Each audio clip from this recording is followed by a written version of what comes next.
ကိုနုကိုမြန်နေလုံးမယ်ပြီးတော့ဒီပုဂ္ဂိုလ်တွေတေကြတော့အပေပြန်ကြတာလူရာဖြစ်နေတယ်အဲ့ဒါလူတရစ္ဆန်လို့ခေါ်တယ်ကာမဂုဏ်တွေနဲ့ပဲအချိန်ကုန်နေတဲ့သူတွေကလူတရစ္ဆန်တွေအဲ့ဒါတော့သွားပြီးအထင်ကြီးမနေနဲ့အားကြမနေနဲ့တေရင်ငရဲကြမှာနော်အဲ့သူတို့အားကြတဲ့သူတွေအဲ့သူတို့တေရင်ငရဲကြသူတို့ကိုပါငရဲရောက်နေပဲအပေကြမှာကြောက်ပါပြီတော့မလုံးနဲ့လမ်းဘေးမှာတွေ့နေတဲ့ခွေးလေးတွေခွေးဝဲစားလေးတွေတချို့ခွေးလေးတွေပိန်ကတ်နေတဲ့ခွေးလေးတွေအာဟာရပြတ်နေတဲ့ခွေးတွေအထင်မသေးနဲ့သူတို့လည်းအဲ့လိုမျိုးတထေးသားတွေတထေးသမီးတွေနော်အရာရှိတွေဖြစ်ခဲ့တာပဲဘောကပေါ့ပေါ့စားနေတော့အဲ့ဘောတွေရောက်ကုန်တာနော်ဘုံတော့ဘောမှာငရဲလဲကြောက်ဘူးတို့လို့နတ်ပြည်လဲရောက်ဘူးတယ်ဖုံပြောတယ်လို့ဒါဗြဟ္မပြည်ထီတောင်ရောက်ဘူးတယ်ဒါပေမဲ့လည်းစိတ်မထားတတ်ရင်နော်တန်တရားမှာအပေပြန်ကြမှာပဲအဲ့တော့ဘုံတို့ဖျားရှင်ဆုံးမတာရှိရလေဒီကဓမ္မတွေကြားဘူးလားကြားဘူးမယ်ထင်ပါတယ်နော်ဟိုဗြဟ္မပြည်မှာဗါတယ်လေဗြဟ္မပြည်မှာဘုံတို့ဗြဟ္မပြည်မှာတဝင်းဝဲဝက်ဆက်ချင်းမှာတချင်းချင်းဆိုအဲ့ဒီစကားလေးရှေ့လူကြီးတွေပြောကြတယ်ဘုံတို့ဖျားရှင်တာဝတိပြည်ဆုံးခံကြတော့အရှင်အာနန္ဒာနဲ့ဆုံးခံကြတော့ဝက်တွေကဝက်စားရင်ဘယ်လိုစားတော့ဝက်တွေအာရပါရမစားဘူးလားဝက်တွေဟာသူ့ရဲ့တဝက်ဆက်ချင်းထဲမှာလေရှူရှဲရှဲအာရပါရဝက်တွေကစားတယ်အဲ့ဘုရားရှင်ကကြည့်ပြီးအဲ့ဒီဝက်မလေးကိုကြည့်ပြီးပြုံးတယ်ပြုံးတော့ရှင်အာနန္ဒာဘုရားရှင်ကဘုန်းအကြောင်းမဲ့ဘာမှမပြုံးဘူးဘုရားရှင်ကပြုံးလိုက်ရင်သွားလေးပေါ်သွားတယ်ဒါလေးကလည်းဘူတုတရှင်အာနန္ဒာကဘုရားရဲ့နောက်မှာနေတယ်ဘုရားပြုံးတဲ့အခါဘုရားဘာကြောင့်ပြုံးတော့လဲရှင်အာနန္ဒာဘယ်လိုသိလဲတကယ်တော့ဘုရားကကြောပေးတာလေဘုရားရဲ့နောက်ကသူကအမြဲလိုက်တာဘုရားရှင်ပြုံးရင်ဘာကြောင့်ဘုရားရှင်ပြုံးလိုက်မှန်းသိလဲဆိုတော့ဘုရားကပြုံးလိုက်တယ်ဘုရားရှင်ရဲ့သွားတော့ဆွဲတော်လေးစုကနေရောင်းကြည့်တော့ဩဒါတာရောင်းကြည့်တော့အဖြူရောင်းကြည့်တော့ဝင်းကနေဖြစ်သွားတာဘုရားကပြုံးရင်ဟောလို့သွားပေါ်အောင်ပြုံးတယ်ဘုန်းတော်ဘုရားရှင်ကပြုံးတာဝက်လေးကိုကြည့်ပြီးလှောင်တဲ့စိတ်နဲ့မဟုတ်ဘူးနော်တောင်ဝေကစိတ်နဲ့ပြုံးတယ်ဆိုတော့ဘုန်းတော်အပြုံးတွေကအများကြီးပဲလှောင်ပြုံးတို့မဲ့ပြုံးတို့နော်ရွက်ပြုံးတို့အဲ့လိုရှိတယ်တောင်ဝေကအပြုံးတို့လည်းရှိသေးတယ်ဗျာနော်အဲ့လိုမျိုးရှိတယ်ကဲတော့ဒီဝက်မလေးကဒီဝက်စာကိုအာရပါရမရင်ရှက်ရဟိုကဝက်စချင်းထဲမှာရှူရှက်ရှုပ်မြည်ပြီးတော့အာရပါရစားနေတယ်ဖះအဲ့ဒါကိုကြည့်ပြီးတော့ပြုံးတော်မူလိုက်တယ်ရှင်အနန္ဒာကနောက်မှနေနဲ့ဖះရဲ့နောက်မှာတရင်သုံးနေပြီမဲ့ရောင်ကြီးတော်ဒီဩဒါတာအဖြူရောင်ကြီးတော်လေးဝင်းကနေဖြစ်သွားလိုက်တော့မြင်တော့ဖះကပြုံးပြီဖះရှင်တို့မြည်ဒီအကြောင်းပဲမပြုံးရှင်အနန္ဒာမေးတယ်ဘာကြောင့်ပြုံးမှာလဲဖះရှင်အနန္ဒာမေးတော့အေးတယ်ဒီဝက်လေးဟာသူကဟိုဗြဟ္မပြည်ကလာတာတဲ့ဒီဝက်မလေးကတကယ်ဟိုဒါဗြဟ္မပြည်မှာကိုရောင်ကိုဝါတွေတောက်ပအရန်ကိုတကိုးကြီးရတယ်ဒီဝက်မလေးကအဲ့ဒီဗြဟ္မပြည်ကနေတည်တော့ဟိုလိုဗြဟ္မပြည်မှာနေ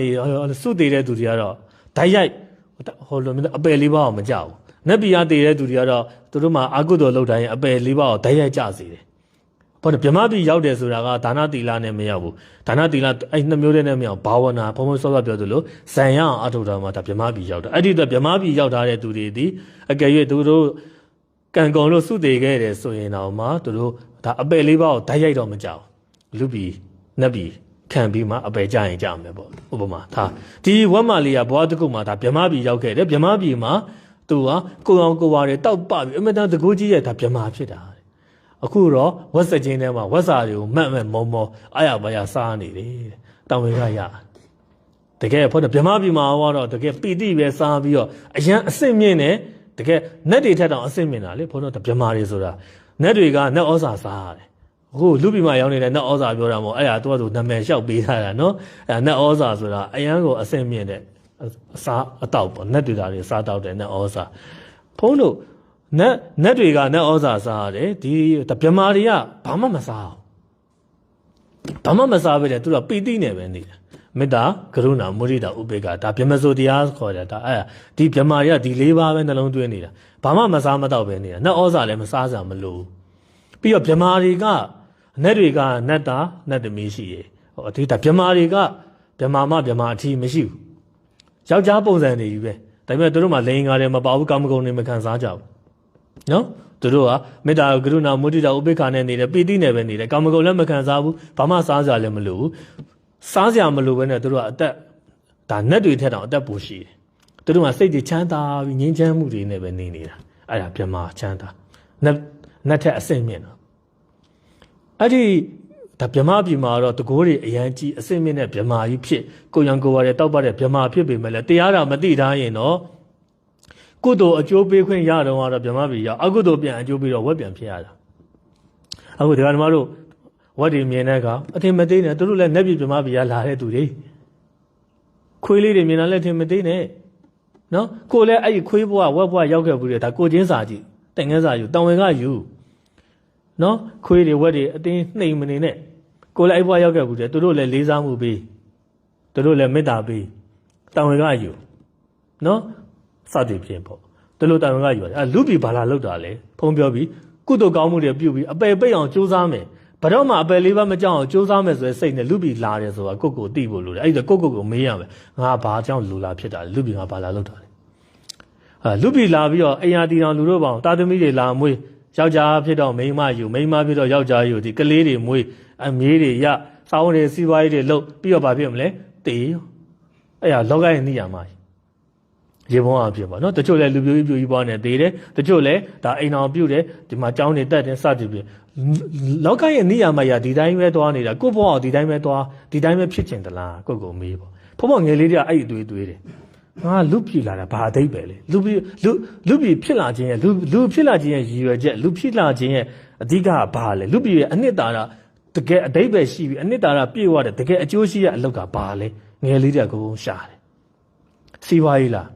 ယာရုလားအာနာလားပါဝါလားငွေကြေးလားဘာကြီးလဲအဲ့ဒီကတရားတော်နဲ့ကြည့်အနှစ်သာရပေါ့အဲ့ဒါဘာလဲအနှစ်သာရရှိတယ်တကယ်အောက်ကိုရနောက်ဆုံးတည်တော့ဒီတရားဓမ္မဆိုတာတွေ့တယ်ကိုယ့်ရဲ့ဘိုးဘွားတွေကဘာလုပ်တော့ဘုန်းကြီးရဲ့မိဘတွေဘိုးဘွားတွေကဘုန်းပြောသလိုငယ်ကအကြောင်းတက်မယ်အချိန်တန်အိမ်အောင်ကြမယ်နောက်ကလေးမွေးမယ်စီးပွားရှာမယ်ရီလိုက်ငိုလိုက်ပြုံးလိုက်ပျော်လိုက်ဝမ်းနေလိုက်ဝမ်းသာလိုက်နဲ့ပဲအသက်တွေကြီးအဖွေးဖွားကြီးဖြစ်နောက်တေးကုန်တာကိုလည်းဒီပုံစံတိုင်းဒီရန်နေရဒီ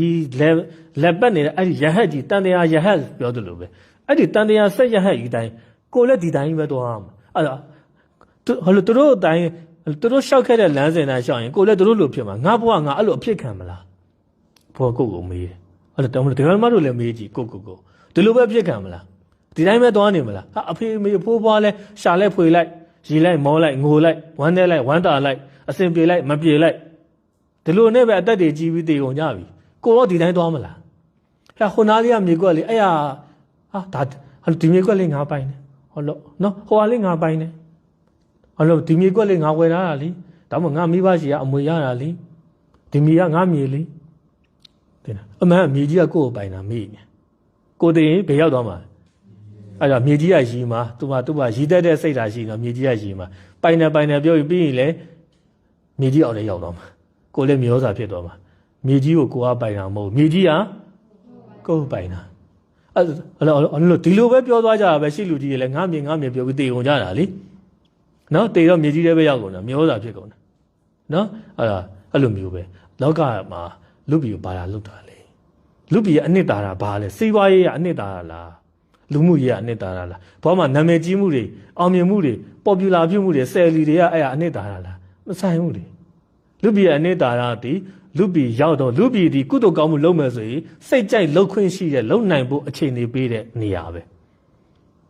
နော်လူပြည်မှာအကျိုးရှိအောင်လုပ်တဲ့ဖျားဖြစ်အောင်စ조사ရင်တော့မှလူပြည်ဘုန်းကစ조사လို့ရတယ်အဲ့လောက်ထိလူတွေရဲ့ပါဝါကြီးတာ